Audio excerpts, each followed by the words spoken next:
Hello everyone, आज हम अपनी क्लास 8th की हिस्ट्री की बुक का चैप्टर नंबर 5 करेंगे। इससे पहले वाले चैप्टर में आपने आदिवासियों के बारे में पढ़ा था कि जैसे जैसे अंग्रेज़ों का शासन आता चला गया था वैसे वैसे आदिवासियों के जीवन पर क्या प्रभाव पड़े थे, किस किस तरीके की समस्याओं का उन्होंने सामना किया था। तो ये सारा आप लास्ट चैप्टर नंबर 4 में कंप्लीट कर चुके हैं। आज का ये जो चैप्टर है, इस चैप्टर में आज पढ़ेंगे कि जो 1857 की क्रांति शुरू हुई थी वो किस तरीके से शुरू हुई थी, किस तरीके से जो सैनिक थे, जो भारत के लोग थे, उन्होंने बगावत करी थी, कैसे अंग्रेज़ों के ऊपर अंग्रेज़ों को एक तरीके से खदेड़ने का उन्होंने जो बनाया था प्लान वो किस तरीके से सक्सेसफुल रहा। फिर अंग्रेज़ों ने उनको पलटवार में उन्होंने क्या क्या नई नई नीतियाँ बनाई और किस तरीके से ये सारी चीज़ें रहीं, ये सब कुछ आप इस चैप्टर में जानेंगे। इस चैप्टर में आपको एक चीज़ और पता चलेगी ना कि हम आज़ाद किस तरीके से हुए थे। जो हम इंडिपेंडेंस डे मनाते हैं, स्वतंत्रता दिवस जो हम मनाते हैं, वहाँ तक उस दिन तक पहुँचने के लिए क्या क्या फेज़ थे जिनसे निकलना पड़ा था, वो सब कुछ आप इस चैप्टर में समझेंगे कि धीरे धीरे स्टेप बाय स्टेप अब तक हम पूरा पढ़ते आए हैं। अब आपने सुना ना, मंगल पांडे हो गए, सुभाष चंद्र बोस हो गए, महात्मा गांधी हो गए, इन सब के क्या रोल थे, ये इस चैप्टर में तो नहीं, लेकिन जो कमिंग चैप्टर्स होंगे उन सब में आपको ये सारी चीज़ें समझ में आएंगी कि मेरठ से सबसे पहले 1857 की क्रांति कहाँ से शुरू हुई थी। मेरठ से सबसे पहले वो क्रांति शुरू हुई थी। एक इम्पॉर्टेंट क्वेश्चन भी बनता है आपका कि जो 1857 की क्रांति शुरू हुई थी वो किस शहर से शुरू हुई थी, तो वो मेरठ से शुरू हुई थी। ठीक है, तो ये सारा कुछ आप इस चैप्टर में समझेंगे। अब जैसे कि यहाँ की नीतियाँ और लोग, अब लास्ट चैप्टर में आपने पढ़ा था कि ईस्ट इंडिया कंपनी की जो नीतियाँ हो गई, जो जनता पर उनके प्रभाव, इन सब के बारे में आपने पढ़ा था। अब इन नीतियों से राजाओं, रानी, किसानों, जमींदारों, आदिवासियों, सिपाहियों, सब पर तरह तरह के असर पड़े थे। अब आप देख चुके हैं कि जो नीतियाँ और कार्रवाई जनता के हित में नहीं होती या जो उनकी भावनाओं को ठेस पहुंचाती है, उनका लोग किस तरीके से विद्रोह करते हैं। ठीक है, अब नवाबों की छिनती सत्ता। अब यहाँ पर क्या हुआ था कि जैसे कि 18वीं सदी के मिड तक आते आते राजा जितने भी थे, नवाब जितने भी थे, उनकी जो ताकत थी वो छिनने लगी थी। वो ताकत कौन छीन रहा था? ये अंग्रेज छीन रहे थे। उनकी सत्ता और सम्मान हो गया, दोनों ही खत्म होते जा रहे थे। इन्होंने क्या करा, बहुत सारे दरबारों में रेजिडेंट तैयार कर दिए, मतलब जो उनकी अपनी स्वतंत्रता थी, शासकों की स्वतंत्रता वो घटती जा रही थी। उन्होंने सेनाओं को भंग कर दिया था, जो उनका राजस्व वसूली के अधिकार थे एक एक करके वो भी सारे छीन लिए थे। ठीक है, अब ये क्या चाह रहे थे, इन्होंने क्या करा कि भाई हम कंपनी के साथ बातचीत कर लेते हैं, थोड़ी तुम हमारी भी मान लो, ये वाली बात आई। तो इसमें क्या हुआ, झांसी की रानी लक्ष्मीबाई चाहती थी कि उनके पति की मृत्यु के बाद जो उन्होंने अपना जो उनका गोद लिया हुआ बेटा था उसको राजा मान लिया जाए। ठीक है, इसी तरीके से जो पेशवा बाजीराव थे, उनके जो पुत्र थे नाना साहेब, उन्होंने भी कंपनी से आग्रह किया कि उनके जो पिता को जो पेंशन मिलती थी उनकी मृत्यु के बाद अब वो उन्हें मिलने लगे। लेकिन क्या किया, जो कंपनी थी उन्होंने इन सारी चीज़ों को ही ठुकरा दिया। ठीक है, अब इन्होंने क्या किया कि अवध की जो रियासत थी अंग्रेज़ों के कब्जे में जाने वाली आखिरी रियासतों में से एक हो गई थी। 1801 में अवध पर एक सहायक संधि थोपी गई और 1856 में अंग्रेज़ों ने उसे अपने कब्जे में कर लिया। ठीक है, अब ये जो गवर्नर जनरल थे उस टाइम पे डलहौजी, उन्होंने ये ऐलान किया कि ये जो हमारा शासन है इंडिया में ना, ये ठीक से नहीं चल रहा है, इसको दुरुस्त करने की बहुत ज़रूरत है। ये किसने कहा? ये डलहौजी ने कहा।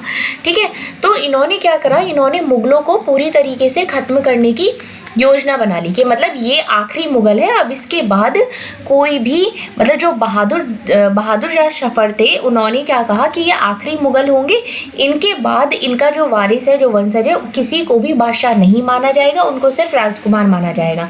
तो यहाँ पर इन्होंने मुगलों का शासन खत्म करने का प्लान बना लिया। अब यहाँ पर बात आती है किसान और सिपाही। इन्होंने क्या करा, गाँव के किसान और जमींदार हो गए, उन पर बहुत ज़्यादा लगान और कर लगा दिया और उसको वसूल करने के लिए बहुत सारे इन्होंने एक तरीके से कहते हैं ना कि ज़बरदस्ती करने लगे, वो सारे करने। कुछ लोग तो इनमें क्या करते थे कि वो कर्जा ही नहीं लौटा पाते थे, क्योंकि वो इतना ज़्यादा कर्जा हो जाता था कि वो उसको लौटा ही नहीं पाते थे। तो क्या होते थे, जो उनकी पुरानी पीढ़ियों की जो ज़मीन होती थी वो भी उनके हाथ से निकल जाती थी। अब ये जो भारतीय सिपाहियों के असंतोष की अपनी वजह थी। वे अपने वेतन भत्ते सेवा शर्तों के कारण परेशान थे। कई नियम जो नए नए नियम उन्होंने लगाए थे, इसकी वजह से उनकी भावनाएं आस्थाओं को भी ठेस पहुंच रही थी। अब इसमें से एक ये था कि बहुत सारे लोग समुद्र के पार नहीं जाना चाहते थे। इन्होंने क्या कहा कि आप हमारी सेना में भर्ती हो गए, अब जहां हम आपको भेजना चाहेंगे वहां आप जाएंगे कंपनी की तरफ से लड़ने के लिए। अब इन्होंने क्या बोला कि 1824 में जो सिपाही थे उनको बोला कि आप कंपनी की तरफ से लड़ने के लिए बर्मा चले जाइए और समुद्र के रास्ते से आप जाएंगे। तो उन लोगों ने क्या किया, उन्होंने मना कर दिया कि हम इस तरीके से नहीं जाएंगे, उनका हुक्म मानने के लिए इनकार कर दिया। तो कंपनी ने क्या किया, उनको बहुत ज़्यादा सज़ा दे दी। लेकिन ये चीज़ क्या हो, ये मुद्दा यहाँ पर ख़त्म ही नहीं हुआ। कंपनी को लगा कि भाई इस चीज़ के लिए तो हमें कोई ना कोई कानून बनाना पड़ेगा। तो उन्होंने क्या किया, 1856 में एक नया कानून बनाया जिसमें उन्होंने कहा कि अगर कोई भी व्यक्ति सेना में भर्ती होता है और हम उसको समुद्र पार भेजने के लिए कहते हैं तो उसको जाना पड़ेगा, ये हमारी शर्त है। ठीक है। अब ये क्या करते थे, ये गांव के हालात से भी सिपाही बहुत ज़्यादा परेशान थे, क्योंकि इनको क्या करता था, इनको परिवार को अपने को छोड़कर आना पड़ता था। जो गांव के किसान लोग थे उनके अंदर भी अपना गुस्सा था। मतलब आप देख रहे हो कि हर किसी के लिए बात चल रही है और हर किसी का अपना अपना गुस्सा है। अब ये एकजुट होकर किस तरीके से अंग्रेज़ों पर लड़ाई करेंगे वो आप देखेंगे। अब सुधारों पर प्रतिक्रिया। अंग्रेज़ों को लगता था कि भारतीय समाज को सुधारने की बहुत ज़रूरत है, तो इसके लिए उन्होंने क्या करा, सती प्रथा का रोक दिया और जो विधवा विवाह था उसको बढ़ाने के लिए कानून बना दिए। पहले क्या होता था कि जो राजा की या किसी की मृत्यु हो गई तो उसके साथ उसकी पत्नी भी सती हो जाती थी।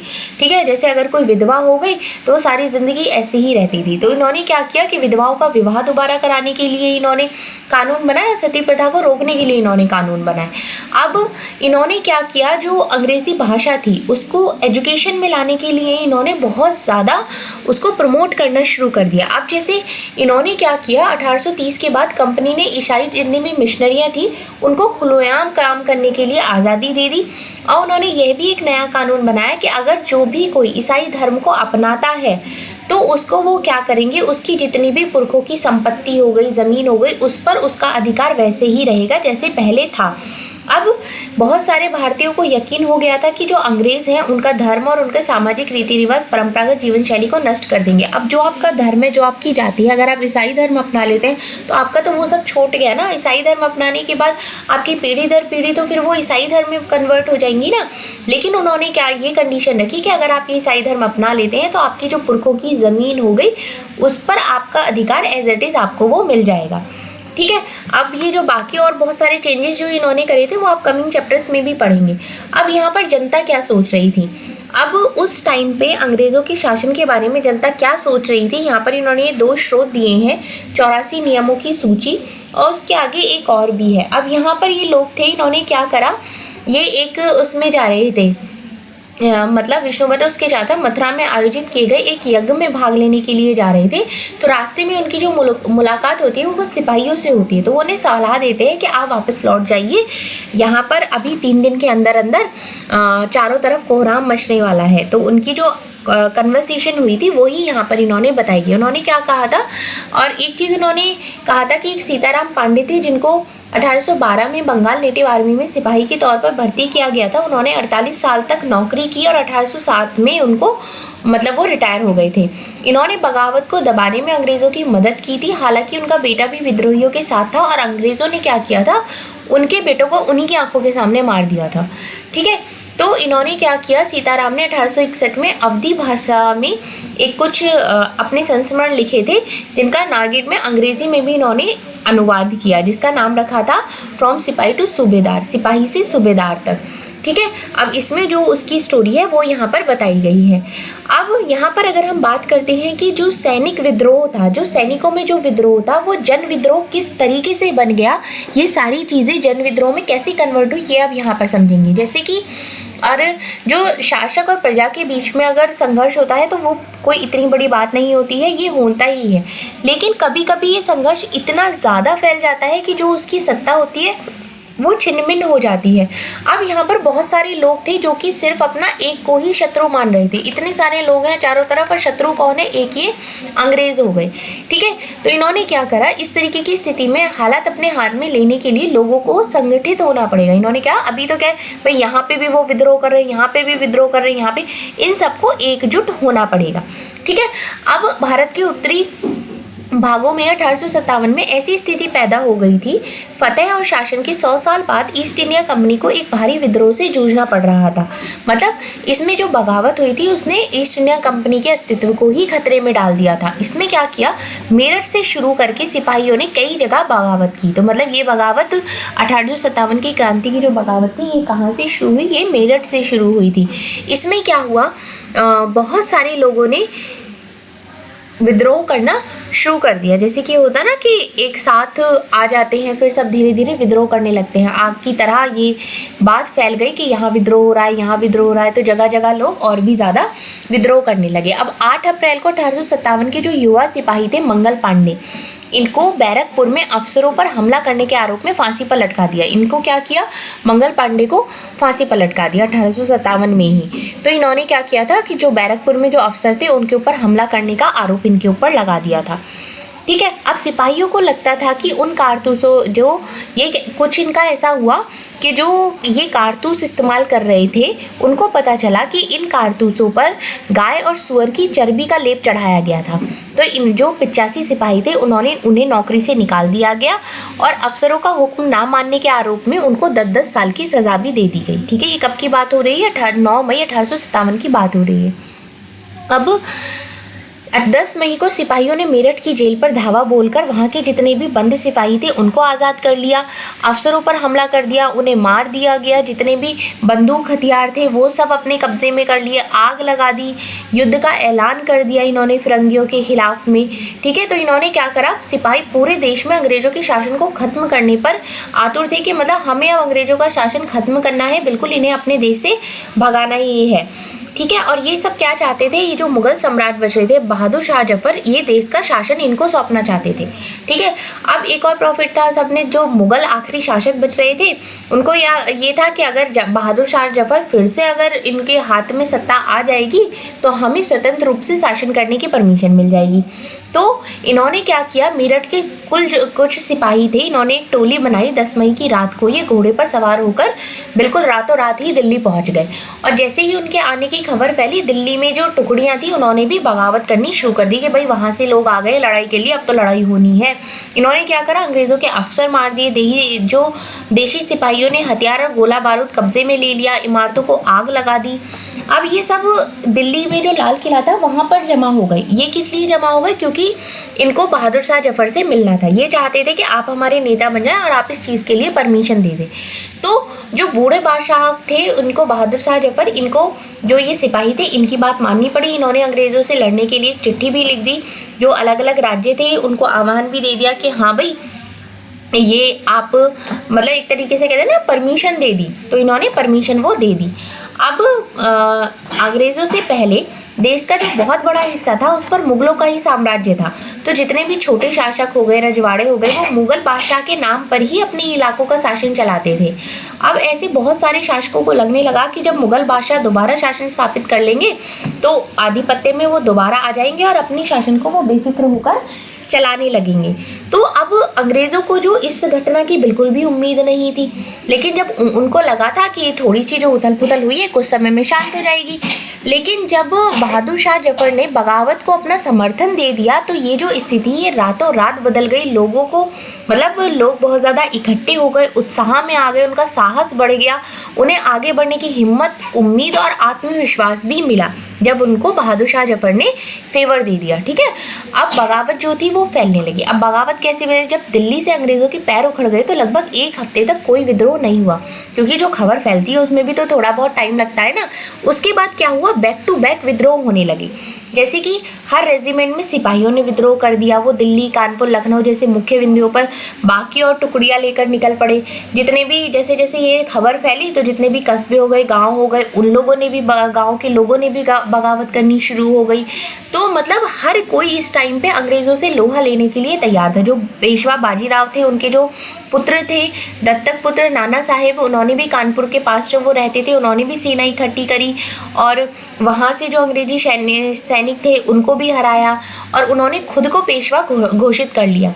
अब जो उन्होंने ऐलान किया जी, बहादुर शाह जो जफर थे उनके तहत वो गवर्नर हो गए और लखनऊ की गद्दी से जिनको हटा दिया गया था, नवाब वाजिद अली शाह के बेटे, उन्होंने खुद को अपना नया नवाब घोषित कर लिया। बादशाह वो अपने आप को मानने लगे। उनकी जो बेगम थी हज़रत महल, उन्होंने भी अंग्रेज़ों के खिलाफ बढ़ चढ़कर हिस्सा लिया था। झांसी की रानी लक्ष्मीबाई ने भी विद्रोहियों में साथ लिया। सिपाहियों के वो साथ मिल गई। नाना साहेब के साथ सेनापति तात्या टोपे के साथ मिलकर लक्ष्मीबाई ने अंग्रेज़ों को भारी चुनौती दी थी। अब मतलब ये ना जगह जगह इस तरीके से जैसे जैसे बात फैलती चली गई वैसे वैसे ही सारी ये सब लोग इस एक तरीके से संगठित हो गए अंग्रेज़ों के खिलाफ। ठीक है, अब इसमें क्या हुआ, अंग्रेज़ों की संख्या बहुत कम हुई तो अंग्रेज़ों ने क्या किया कि इन्होंने अपने चिट्ठी लिखी, मतलब वहाँ लेफ्टिनेंट कर्नल टायलर ने अपने कमांडर इन चीफ को टेलीग्राम भेजा कि अंग्रेज़ों के भय को व्यक्त किया। हमारे लोग विद्रोहियों की संख्या लगातार लड़ाई से थक गए हैं और जो एक एक गाँव है वो हमारे खिलाफ है और जो ज़मींदार भी हैं वो सब हमारे खिलाफ खड़े हो गए हैं। अब इन्होंने क्या किया कि जो उदाहरण के लिए जो फैज़ाबाद के मौलवी थे अहमदुल्ला शाह ने भविष्यवाणी कर दी कि अंग्रेज़ों के शासन जल्दी ही ख़त्म हो जाएगा और ये सब लोग समझ चुके थे कि जनता क्या चाह रही है इस टाइम पर। सब ये जो एकजुट हुए हैं विशाल संख्या में, ये सब चाहते थे कि अंग्रेज़ यहाँ से चले जाएं। अब अंग्रेज़ों से लड़ने लखनऊ जा पहुँचे थे कुछ समर्थक।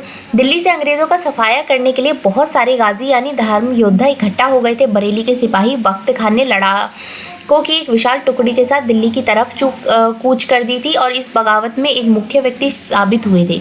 बिहार के पुराने जमींदार कुंवर सिंह ने भी विरोधी सिपाहियों का साथ दिया। महीनों तक अंग्रेज़ों से लड़ाई लड़ी, मतलब तमाम इलाकों के नेता और लड़ाके इस युद्ध में हिस्सा लेने लगे। ठीक है, और उसके बाद ये सारा था जो इन लोगों की तरफ से हुआ था। अब इसके अगेंस्ट में कंपनी ने क्या किया, भाई वो इतनी आसानी से तो हार मानने वाले नहीं थे, तो इन्होंने क्या किया, उससे उल्टी चीज़ें कर दी। अब जैसे उथल पुथल के बावजूद अंग्रेज़ों ने हिम्मत नहीं छोड़ी। कंपनी को इन्होंने पूरी ताकत लगा दी कि जिन्होंने विद्रोह किया है उनको हमें बिल्कुल कुचलना है।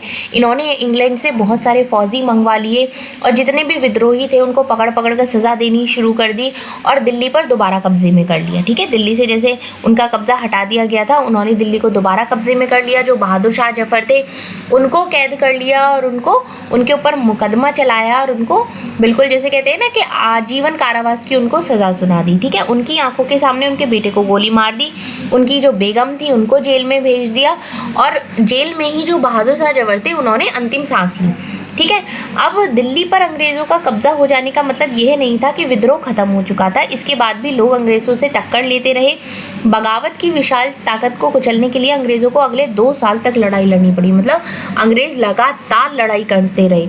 उन्होंने क्या किया, 1858 में रानी लक्ष्मीबाई की शिकस्त हुई, उन्हें मार दिया गया और ऐसा ही रानी अवंतीबाई लोधी के साथ भी हुआ। ठीक है, उन्होंने क्या करा, वो भी अंग्रेज़ों की फौज से गिर गई थी और वो शहीद हो गई थी। ठीक है, तात्या टोपे जो थे वो जंगल में रहते हुए आदिवासियों और किसानों की सहायता से छापामार युद्ध चलाते रहे थे। ठीक है, अब जिस तरह अंग्रेज़ों के खिलाफ मिली सफलताओं से विद्रोहियों के उत्साह मिला था, जैसे कि वो सफल होने लगे थे, उसी तरह अब जैसे कि हार होने लगी थी तो वो उनका क्या था, उनकी हिम्मत भी टूटने लगी थी और अंग्रेज़ों ने भी लोगों का विश्वास जीतने के लिए हर संभव प्रयास किया। उन्होंने ये आश्वासन दिया कि भाई हम तुम्हारी जितनी भी ज़मीन है उन सबको लौटा देंगे, तुम्हारा पहले की तरह अधिकार हो जाएगा अपनी पुश्तैनी ज़मीनों पर और कुछ अंग्रेज़ों की उन्होंने क्या करा, वे सुरक्षित रहेंगे, ज़मीन का अधिकार मिल जाएगा, दावेदारी बनी रहेगी। और इसके बावजूद बहुत सारे जितने भी विरोधी थे उनको उन्होंने पकड़ा, उनको राजाओं पर मुकदमे चला दिए और बहुतों को फांसी पर भी लटका दिया।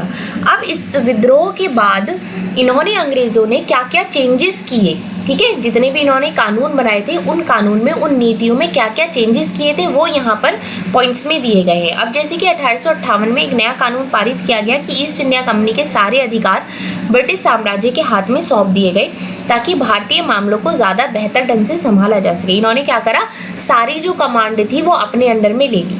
ठीक है, इन्होंने भारत के शासन से संबंधित मामले को संभालने के लिए इन्होंने एक भारतीय मंत्री को नियुक्त किया। ठीक है, एक भारतीय मंत्री को नियुक्त किया कि भाई इसकी कमांड, और उसको भी अपने अंडर में रखा, इसको एक डिपार्टमेंट में रख दिया, और इसको, जिसको इन्होंने क्या किया, इंडिया काउंसिल कहा जाता है। भारत के गवर्नर जनरल को क्या कहा, वायसराय का ओहदा दिया, जिसे कि इंग्लैंड के राजा रानी के निजी प्रतिनिधित्व घोषित कर दिया गया था। मतलब अंग्रेजों की सरकार ने भारत की शासन की जिम्मेदारी बिल्कुल सीधे इन्होंने अपने हाथों में ले ली कि अब हम यहाँ पर कोई चूक नहीं करने वाले हैं।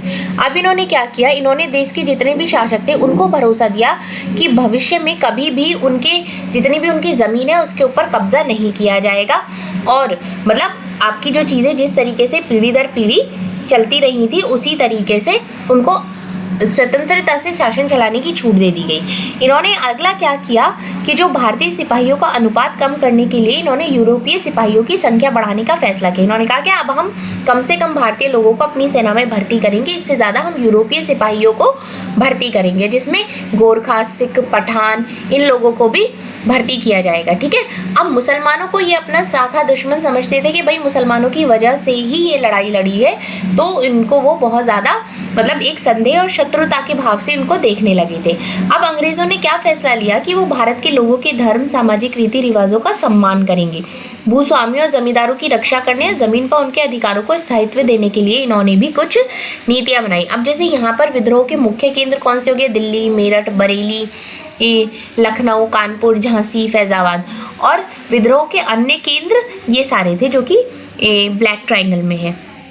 उससे पहले एक ये खुर्दा संग्राम भी एक हुआ था, ये यहाँ पर एक केस स्टडी है जिसको आप पढ़ सकते हैं। मतलब ये 1857 की क्रांति से पहले की घटना थी जो कि 1817 में हुई थी। ठीक है, इस घटना के बारे में भी आप डिटेल में पढ़ सकते हैं। अब इसमें भी क्या किया था, तो पुलिस जो अंग्रेज थे उन्होंने इसमें भी बहुत सारी चेंजेस करे थे, लेकिन क्या हुआ था कि जैसे ही संघर्ष किया था, इसका जो उड़ीसा में अंग्रेज़ों के विरुद्ध पहला लोकप्रिय सशस्त्र संघर्ष था, जिसका उस क्षेत्र में ब्रिटिश शासन पर दूरगामी प्रभाव पड़ा था, जिसको पाइक विद्रोह कहना, इसे कमतर में आंकना होगा। मतलब आप देख सकते हैं कि किस तरीके से 1857 की क्रांति शुरू हुई थी, किस तरीके से ये रानी लक्ष्मीबाई हो गई या दूसरी जो एक वीरांगना थी, उन्होंने किस तरीके से मतलब अंग्रेज़ों के विद्रोह में उन्होंने साथ दिया था, अंग्रेज़ों से लड़ाई लड़ने में कि किस तरीके से अंग्रेज़ों को यहाँ से खदेड़ा जाए, और फिर वापस से ईस्ट इंडिया कंपनी ने अपना ये जो कंपनी थी इन्होंने फिर से सारी चीज़ें अपने कंट्रोल में ले ली। कमिंग चैप्टर्स में आप पढ़ेंगे कि बाकी ये अब ये जो आग एक बार लग गई थी, अब ये बुझने वाली तो थी नहीं, अब तो ये धीरे धीरे बढ़ रही थी। अभी क्या था कि कंपनी ने सबको दबा दिया था, लेकिन अब ये फिर से ही बढ़ने वाली थी। तो ये चैप्टर यहाँ पर ख़त्म होता है। कमिंग चैप्टर्स में इसके आगे जो जो चीज़ें हुई थी वो सब हम पढ़ेंगे। ठीक है, तो वीडियो अच्छी लगी है तो लाइक भी करें, चैनल को सब्सक्राइब भी करें। Thank you.